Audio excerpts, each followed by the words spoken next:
जरा तसव्वुर करें, दो बुलंद पहाड़ आसमान को छूते हुए और इन दोनों पहाड़ों के दरमियान एक वसी वादी।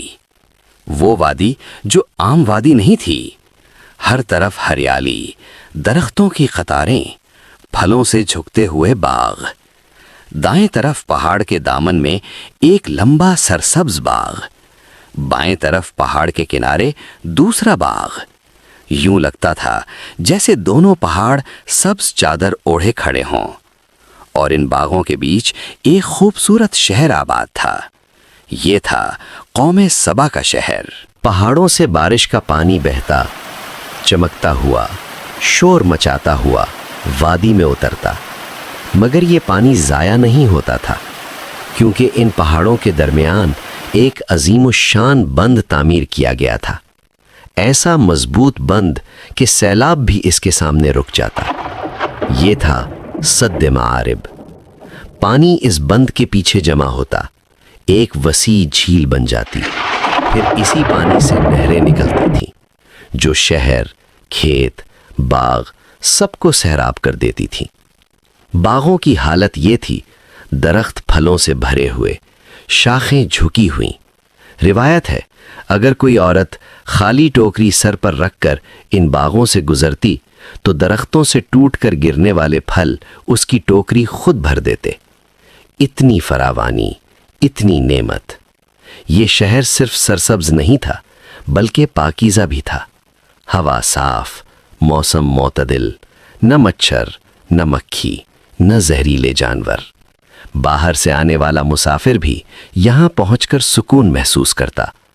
कुरान ने इसीलिए फरमाया, ये एक पाकीज़ा शहर था। नोमानी स्टोरीज चैनल को सब्सक्राइब करें।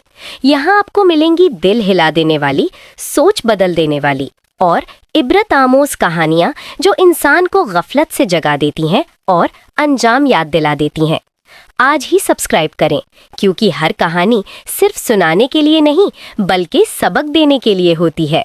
लोग खुशहाल थे, रिज़्क़ वाफिर, जिंदगी आसान।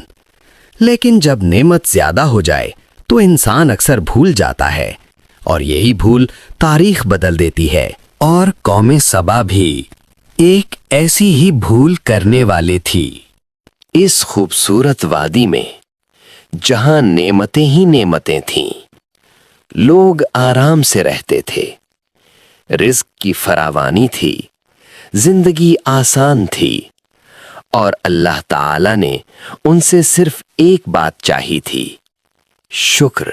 मगर वक्त गुजरता गया, खुशहाली ने दिल बदल दिए, लोग नेमतों के आदी हो गए और फिर शुक्र भूल गए।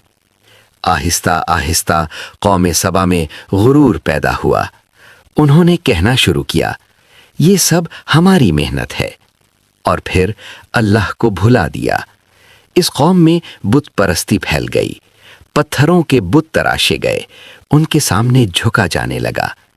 जिस रब ने बाग दिए, जिसने पानी दिया, जिसने अमन दिया, उसी को भुला दिया गया। सिर्फ यही नहीं, नाइंसाफी बढ़ने लगी, अखलाक कमज़ोर होने लगे, दिल सख्त हो गए, और जब कौमें हद से बढ़ जाती हैं तो अल्लाह उन्हें तंबीह देता है। उस कौम की हिदायत के लिए मुतअद्दिद अंबिया भेजे गए। उन्होंने समझाया, अल्लाह की तरफ लौट आओ, शुक्र अदा करो, गुरूर छोड़ दो। मगर कौम ने सुनी अनसुनी कर दी। वक्त गुजरता रहा और पहाड़ों के दरमियान खड़ा वो अजीम बंद, जिस पर पूरी कौम का सहारा था, खामोशी से एक इम्तिहान की तरफ बढ़ रहा था। लोग बेखबर थे, लेकिन कुदरत अपना फैसला लिख चुकी थी। और फिर एक ऐसा वाकया शुरू हुआ जिसने जन्नत जैसी बस्ती को तारीख का सबक बना दिया। अल्लाह ताला ने इस अजीम बंद पर कोई लश्कर नहीं भेजा, कोई जलजला नहीं आया, बल्कि दो अंधे चूहे, हाँ, दो छोटे से चूहे। उन चूहों को अल्लाह ने इस बंद पर मुसल्लत कर दिया।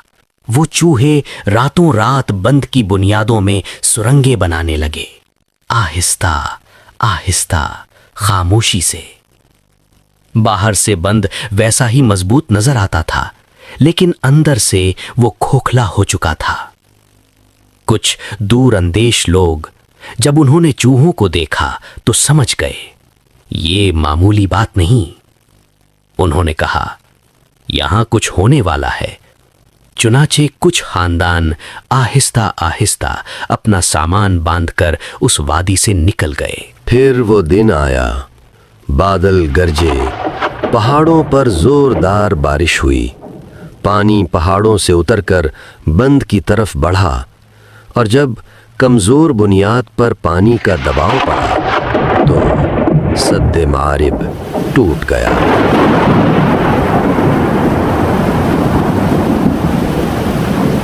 एक खौफनाक आवाज और फिर पानी का रेला, सैलाब अरम। पानी बंद तोड़कर पूरी वादी में फैल गया। मकानात ढह गए, बाग उजड़ गए, दरख्त जड़ से उखड़ गए। वो शहर जिसे बलदतुन तय्यबा कहा गया था, चंद लम्हों में खंडर बन गया। दाएं पहाड़ के बाग, बाएं पहाड़ के बाग, सब खत्म। उनकी जगह उगाए कांटेदार दरख्त, झाड़ियां, कड़वे फल। बहुत से लोग सैलाब में बह गए, कुछ जान बचाकर मुख्तलिफ मुल्कों में फैल गए। कौम बिखर गई। 6 कबीले यमन में रहे, 4 शाम की तरफ चले गए और कुछ मदीना तय्यबा में आबाद हुए। आज भी यमन के इलाके मारिब में इस बंद के आसार मौजूद हैं और वो वादी अब इबरत की निशानी है।